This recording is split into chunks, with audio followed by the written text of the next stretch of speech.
Hey there, you're listening to the Not So Breakfast Show with Sasha and Ish.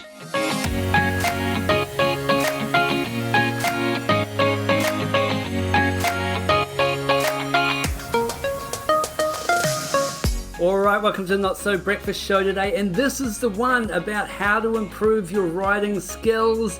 We're going to pick Sasha's brain, or is it pick your fingers? You write with your fingers. We're going to pick Sasha's fingers. That doesn't work. I don't know where I'm going with this, but they say you can pick your friends, you can pick your nose, but you can't pick your friend's nose. Yep, I'm gone. Well, you shouldn't pick your friend's nose. Pick your friend's nose. But you probably shouldn't.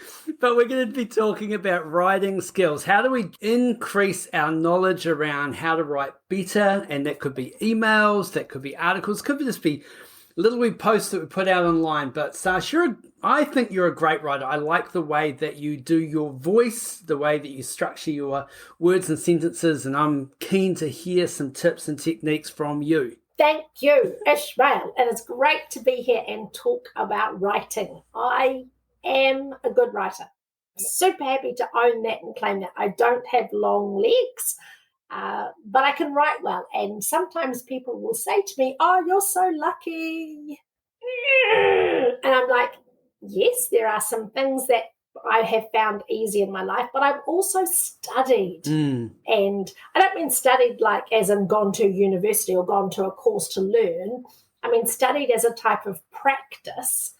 What makes writing compelling? Why do I like a particular book? Or why do I go to a blog? Or what is it that a LinkedIn article has that grabs me and grabs my attention? So I've studied writing to be useful in my job. So as a marketing copywriter, as a sales trainer, as a brand manager, as a content deliverer and a leadership person, you have to write stuff. And so I've just paid attention to what makes a good writer. So I'm delighted for once to be talking about something that I actually feel like I know some shit about this and I'm going to share it today. So yay. Good. Well, I'm keen to hear like the sciencey structure from you, and then maybe I can talk about some stuff later on around how to cheat until you've got that skill set under your belt. But I guess you also had practice because you write a lot, as opposed to maybe someone that's thinking, oh, I'm not so good at writing, so they don't write, and as a result, they don't practice.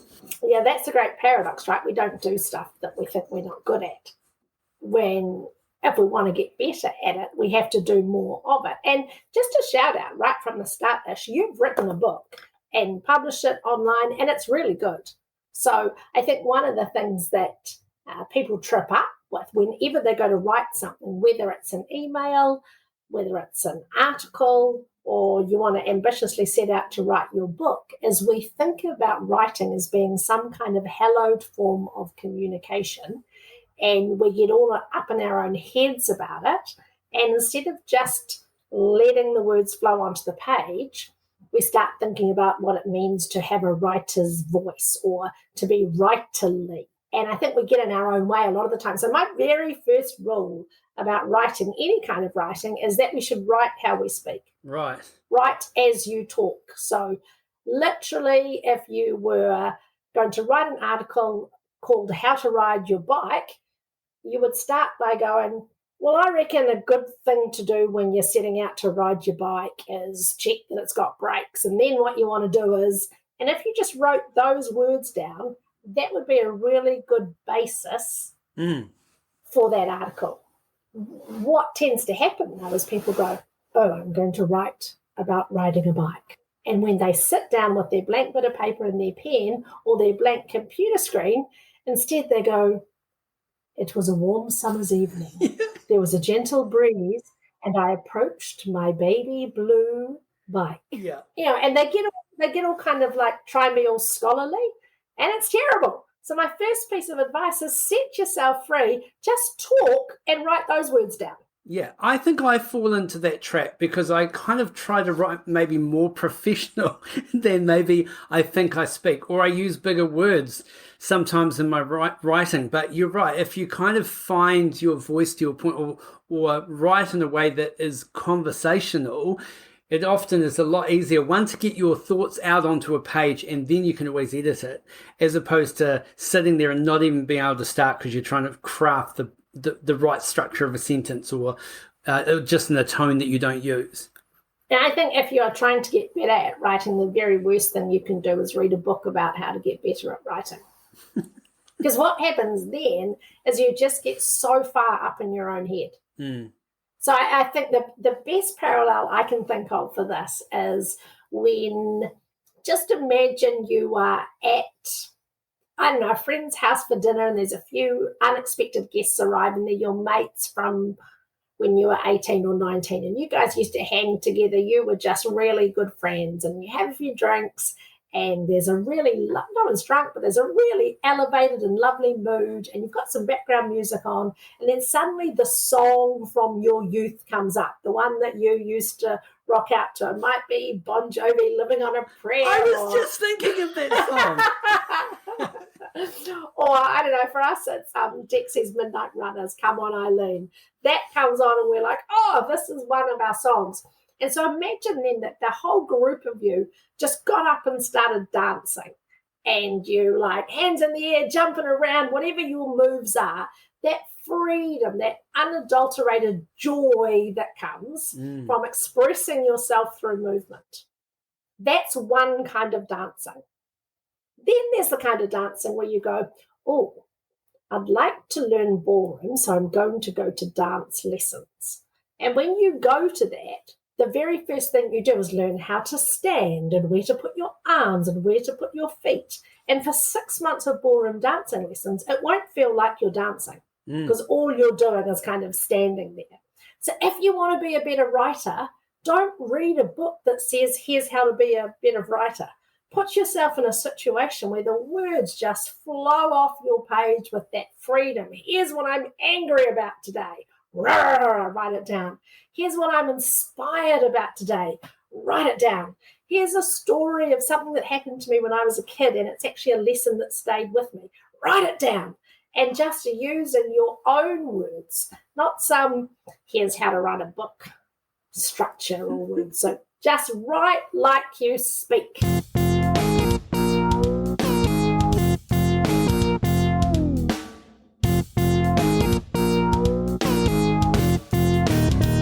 I like that one, Sash. What's something else for me?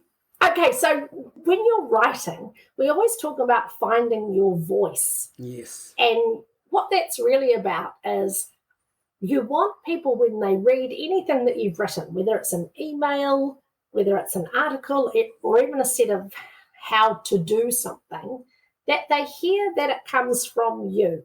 So if I wrote about my experience of podcasting, it should sound different to your experience of podcasting because we have different ways of expressing ourselves. So if I think about the book that you wrote that I've read, it sounds like you from front to back, so that if people met you in real life and spoke to you and then read your book, they'd go, oh, that's the same person. I get that. Wicked. There's a particular style, there's a particular humour, there's a vocab choice. And so when writers are battling, it's because they can't find who they are. They just lose their sense of what makes them authentic. If you're a professional writer, like a novelist, then of course it's like acting. You might be writing a story. You might be a 60-year-old man, but you are narrating the story of a 21-year-old woman. We're not talking about that kind of witchcraft. We're just talking, can your emails be better? Can your articles be better? Because you actually just sound like a living person using your own voice. So you know what it's like when you get an email from someone, this happens in a work context all the time. You've just been speaking to them on the phone and they've gone, yep, cool, we'll do that. You put that report in, I'll do that report, then you do this. Yep, cool, great, thanks, mate, awesome. And the next minute you get this email that comes, further to our conversation earlier today, please see the attached amendments to blah, blah, blah, blah. And you go, wow, where did that other person go? That's an example of losing voice.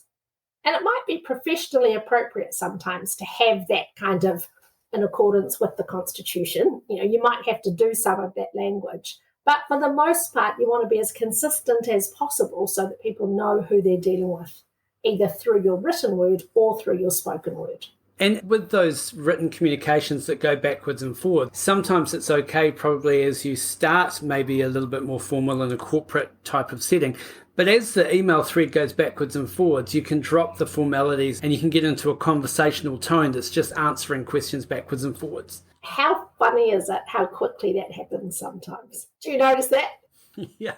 You'll be emailing with somebody random who you've never met and it starts out, I'm writing to express my interest in applying for a position on your, they reply, and you go, thank you very much. I appreciate you taking the time to get back to me. I look forward to meeting you on Saturday. They'll come back and say, oh, is that this Saturday or next Saturday? Oh, next Saturday, yeah, 10 a.m., cool, see ya, dude, KK, kiss, smiley face. And before you know it, you're suddenly just descended into these one-letter replies. And that's okay too. My rule is, if I can answer with a meme, I will answer with a meme. But I do have to pick my timing and my audience.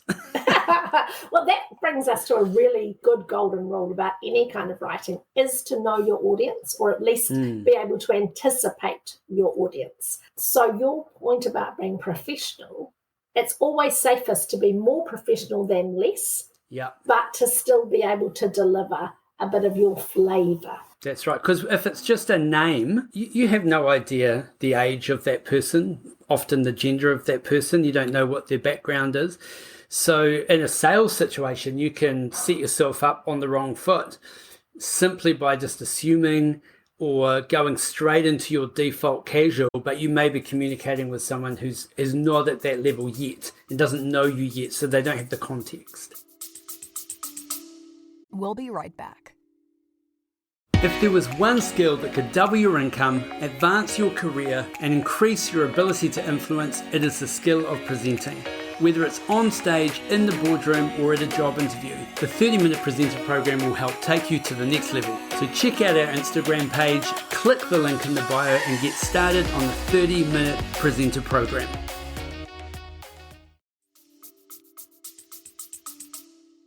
Yeah, and if you're writing, let's say you want to write an article to get published in a newspaper or in an industry magazine because you're trying to grow your profile in a particular industry.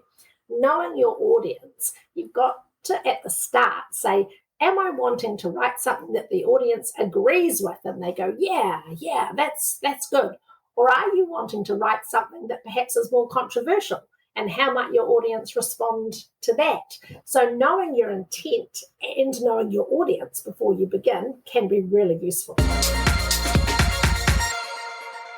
Okay, another golden rule. Let's say you want to do a LinkedIn post and you're trying to get lots of engagement. There's a couple of really simple things that you can do to improve your writing. So first of all, you want to check that you write like your talk. You want to think about your audience, make sure it's in your own voice so it sounds like you. And then the simple thing you can do once you've written it before you hit post is just check to see if your writing has what we call rhythm. Does your writing have any rhythm? And the simplest way to change the rhythm or give your writing rhythm is to just remember this. Go short, long, short, long, short. You have to mix up your sentences. So if every sentence that you write is long, then it just gets way too boring. You lose your audience. Remember, we've talked so much recently about people's concentration spans being like 0. But if everything you write is just 2 words, say it blunt, say it once, say it twice, people feel like you're barking at them, and that has no rhythm either. So ideally, what you want to be doing is having a mixture of sentences that are long and some that are short. Boom! Some that punch you in the face, and others that go on a little bit longer to elaborate on a point or to perhaps introduce some new information so that the reader has to work a little bit harder and you say a bit more. Would that be the same with using punctuation? I know that when I read comedy books, comedians will often use punctuation differently or maybe even incorrectly to make something land or a certain part of the sentence land. But we must be able to use versions of that within our own writing as well. Yeah, well, one of the tricks about punctuation is that people generally misunderstand what its purpose is. So I know whenever I talk to my team at Coffee Culture, I say, sometimes our social media posts need a bit more punctuation. And that's not a really good piece of feedback from me. It's actually really hard to action, because I feel like what happens then is for the next few weeks, all the posts have just lots of punctuation all over the place. It's just 5 exclamation marks. Exclamation marks, full stops, some semicolons, a few dashes. She wants more punctuation. And really what I want is more rhythm. So let me try and explain it a little better. Hopefully my team's listening. Sorry that I can't just articulate this better at work. The whole point of punctuation, or the purpose of punctuation, is to help the reader know when to pause and when to stop. So if you think about when we talk, what I'm going to do first of all now, just as an illustration, is I'm going to talk to you with no punctuation. Mm-hmm. Okay, starting from now. I'm very excited because tomorrow Portia and I are going to Wellington to get on a ferry to go to Christchurch, because she's starting university and it's quite a big adventure for the two of us to be going on. Our original ferry time was 8:45 in the morning, but I'm not sure if you're aware, but the ferry broke down, and so now we have a new ferry time. It's on the same day, which is very exciting. They've moved it to 2 a.m. in the morning. So that's just one long sentence. Yeah. No full stops, no breaks, no exclamation marks, no pauses. So if all writing was like that, there are a few famous books that are literally one sentence. It's just a massive stream of consciousness. But for writing to be effective, the reader has to know when to stop, when to draw a breath, when there's a new idea. And that's what punctuation does. So obviously, if you want to have an exclamation mark in your writing, that makes the reader go, bang! It's like the Batman thing. Crikey! That's, an exclamation mark tells you it's louder and sudden. And the idea of the full stop is that the reader pauses. So I'm really excited because tomorrow, Portia and I are driving from Hamilton to Wellington. That's a complete sentence, a complete idea. The full stop tells you to pause, right? So people shouldn't get hung up on, am I using an Oxford comma? Have I got the correct punctuation? You just have to check that you have some short sentences, some long sentences. If your sentence is long, it probably needs a comma or two. And you just put a comma in where if you were talking, you would pause. That's all you're telling the reader to do. And sometimes it helps you emphasize the right part. If we use the classic example, let's eat grandma, if the punctuation's in the wrong place, could find out that you're not exactly sitting down for the meal you thought you are. So punctuation sometimes saves lives. 100%. So that's some stuff that you need to learn as well. But the main thing is about just having some variety in there. Mix it up a bit, people. Mix it up.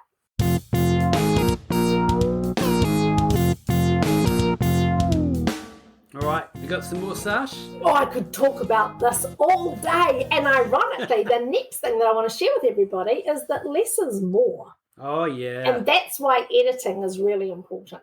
I often get feedback that my emails are too long. And part of me just resists that.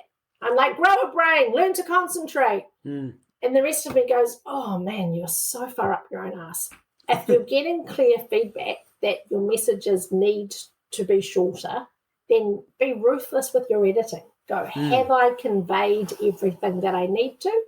And if I have, full stop, job done. I think sometimes when we're doing business writing and emails, we very quickly go to the what and the how, and we often forget the why. So when you're writing a business email, I'd always start with the why.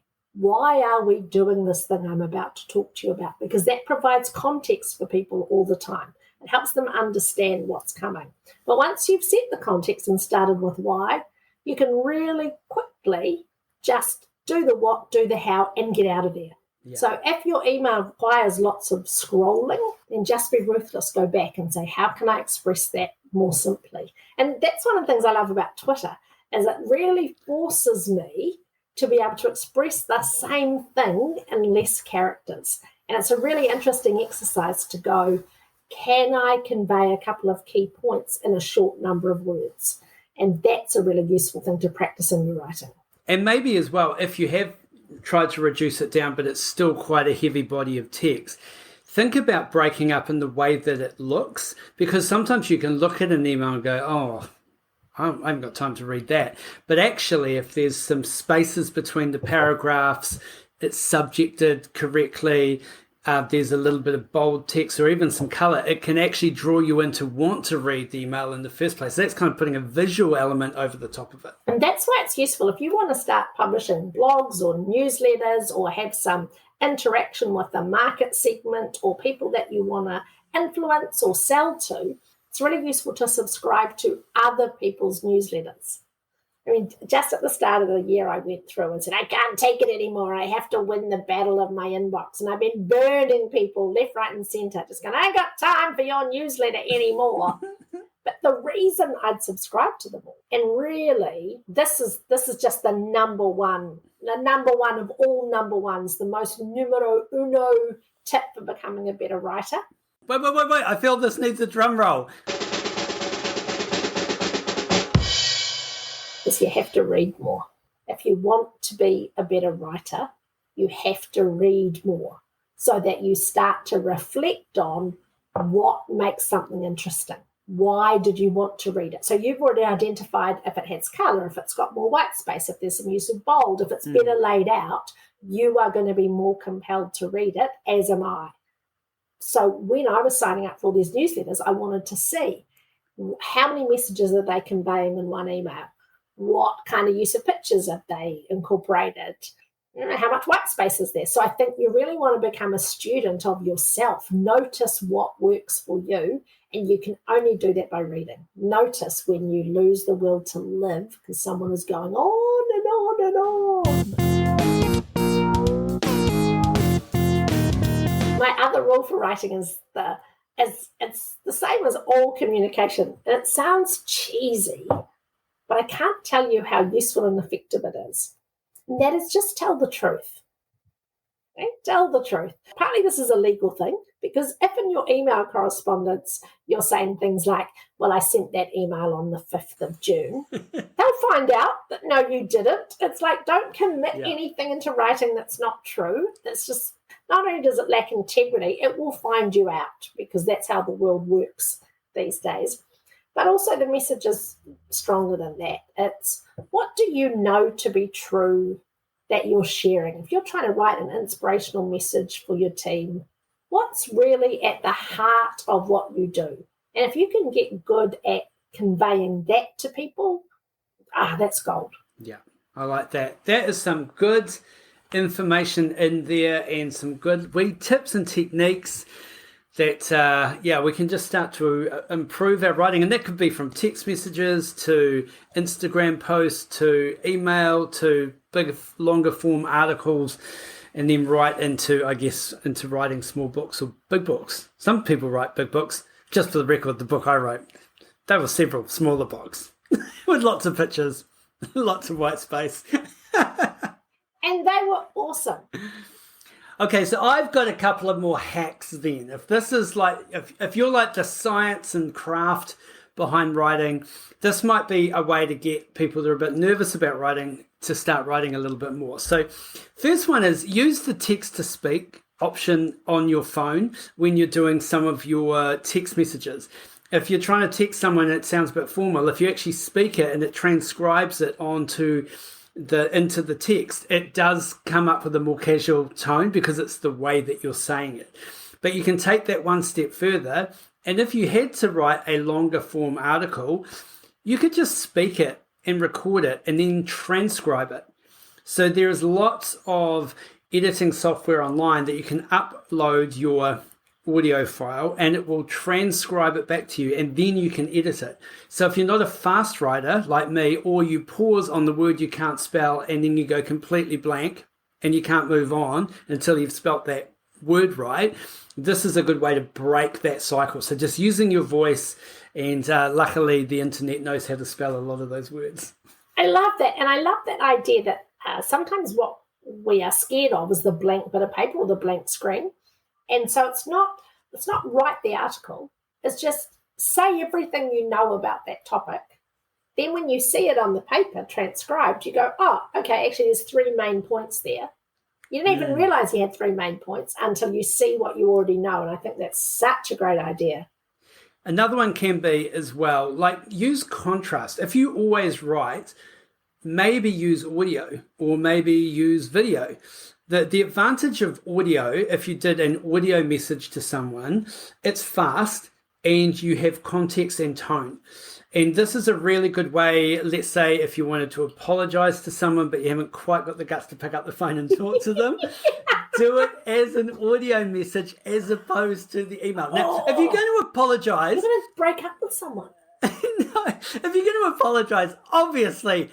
like, just apologize if that's written or audio or in person, preferably in person. But what you will find with audio is you won't lose the context, and you can, especially if it's a tougher conversation or something that you just don't want someone to misinterpret, just record an audio file and send it to them. And you can even send that via email and they listen to it. It's that's a really good little wee tip. Two more little wee tips, and this is more kind of editing software that you can use that have helped me. So the first one is I invented Yes. I invented this. Show you I was then ripped off later. I invested in Grammarly. Man, I wish you had invented Grammarly. I know, I wish I had invented Grammarly. So Grammarly is kind of like a spell checker, but level up spell checker on steroids, because it's not just checking words and punctuation and that kind of stuff. It's giving you the structure for your sentences. So sometimes it'll rate, this sounds corporate or this sounds casual, or I would suggest you write it like this. It's definitely been helping me simplify a lot of my writing. So that was one of the things that I actually invest in the premium version. I think it's about $300 a year. It's definitely worth it. And it sits across my Word documents, my email, basically everything I do online. And then the second piece of software that's quite useful is one called Hemingway Editor. And this is free, but you basically write your thing out in Word or your email and then copy it and then paste it into Hemingway, and it will basically overhaul it. So you can get it to filter it in different ways, like simplicity or structure or irrelevant words. And it's just a really quick way, especially if it's long form.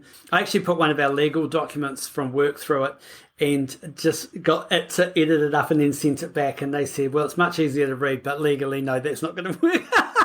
It has to have that word in it. But anyway, it is a really good way to simplify. It went from saying like lots of things to you're fired. Yeah. And then the last one is chat.openai.com that you put me on to, Sash. We referenced it last week in our interview with Emma Barry. A lot of the AI chats and the AI software that is coming is going to enable you to get better at the skills that you need to get better at if you embrace them. I listened to a podcast the other week and they went through a whole lot. One of them was even an AI that can create an original picture for your PowerPoint. All you do is just say, I would like 3 people standing on a hill with 2 stars at this time of night, and it will just literally create one for you. You own it. It's your picture, and it will put it into a PowerPoint if you were wanting it to do that. So whether it's writing, images, video editing, audio, there's a whole lot of tools coming. So lean into those tools, have a play with them. Don't be scared with them, because they will actually help you take whatever it is you need to do to the next level. I love that. I love that so much. And I'm scared of it. Sarah Connor. Yeah, it's like Em said. If you've seen it in a movie, it exists in the military. I was like, Okay, so we've been doing a few journaling prompts just to get you to think, maybe at the end of the evening, maybe after the podcast, just something to write down in your journal to encourage you to write. And this week's journaling prompt is, what is your most peaceful memory? I want you to write that down. I want you to sit there and reflect and start to kind of go back through some of the places you've been or thoughts and find that peaceful memory, because it's quite handy when you know what that is, because sometimes when you're in that moments of anxiety, if you can take a breath and then you can go to that place, useful. So yeah, if you've got a peaceful memory, write it down. yes, I'm writing it now. I'm not speaking it. I'm writing it.